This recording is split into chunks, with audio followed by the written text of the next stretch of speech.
మనకి రీసెంట్గా Manchester test complete అయింది కదా. మరి ఈ మాంచెస్టర్ టెస్ట్లో మన ఇండియన్ టీం డ్రా చేసుకోగలిగింది అంటే దానికి వన్ ఆఫ్ ద రీజన్ ఎవరు? మనకి వాషింగ్టన్ సుందర్ అని కూడా చెప్పాలి కదా. ఎందుకంటే సుందర్ చూసుకుంటే ఏకంగా 206 బాల్స్ ఆడి 101 రన్స్ కొట్టాడు. సో మరి మన డ్రాలో ఖచ్చితంగా అతనికి కీ రోల్ ఇవ్వాల్సిందే. అయితే ఇదంతా పక్కన పెడితే మరి దీని గురించే సెలెక్టర్స్ని ఉద్దేశించి మనకి వాషింగ్టన్ సుందర్ వాళ్ళ ఫాదర్ అయిన మణి సుందర్ గారు కూడా కొన్ని విమర్శలు గుప్పించారనే చెప్పాలి. ఎందుకంటే అతను ఏమన్నాడు అనే దాని గురించి మాట్లాడే ముందు ఫస్ట్ మనం స్టాట్స్ చూద్దాం. సుందర్ టెస్ట్ క్రికెట్లో అది కనుక చూసామంటే మనకు ఆటోమేటిక్గా అర్థమైపోయింది. అదేంటంటే మనకి సుందర్ స్టాట్స్ చూసామనుకోండి, 2021లో టెస్ట్ క్రికెట్లోకి మనకి అరంగేట్రం చేశాడు. అప్పటి నుంచి ఇప్పటివరకు ఎన్ని మ్యాచ్లు ఆడారు అనుకున్నారు? కేవలం 12 మ్యాచ్లు ఆడాడు.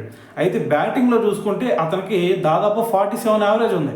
అంటే దాదాపు 670 రన్స్ చేసినట్టున్నాడు బ్యాటింగ్లో.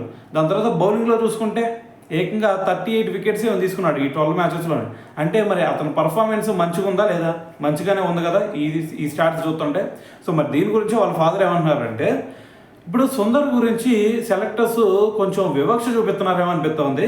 ఎందుకంటే మా వాడు చూసుకుంటే ప్రతి మ్యాచ్లో కూడా అతనికి ఎప్పుడైతే ఛాన్స్లు వస్తూ ఉన్నాయో అప్పుడు ప్రతిసారి కూడా అతను ప్రూవ్ చేసుకుంటున్నాడు. కానీ మరి ఈ టాలెంట్ని అటువైపు సెలెక్టర్స్ గుర్తించట్లేదు, ఇటువైపు ఫ్యాన్స్ ఎవరైతే ఉన్నారో సో అభిమానులు కూడా ఎవరు కూడా గుర్తించలేకపోతున్నారు. సో మరి ఇదే వచ్చిన దౌర్భాగ్యం. దాని తర్వాత ఇంకో సిచ్యువేషన్ చూస్తే ఇదే ఇండియన్ టీంలో కొంతమంది సరైన పర్ఫార్మెన్స్ ఇవ్వకపోయినా సరే వాళ్ళకి ఛాన్స్లు ఇస్తానే ఉన్నారు. సో మరి వాళ్ళకి ఇచ్చినట్టే ఇక్కడ సుందర్కి కూడా ఇది నాకు ఫస్ట్ టెస్ట్లో చూసుకుంటే అసలు ఆశ్చర్యం వేసింది. ఫస్ట్ టెస్ట్లో సుందర్ని ఎందుకు తీసుకోలేదు అని చెప్పి.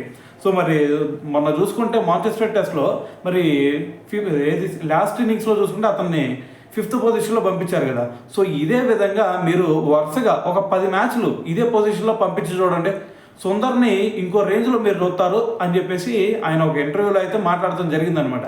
సో మరి దీని గురించి మీరేమనుకుంటున్నారు అనేది కూడా తెలియాలి కదా. సో ఫస్ట్ స్టాట్స్ చూశారు కదా.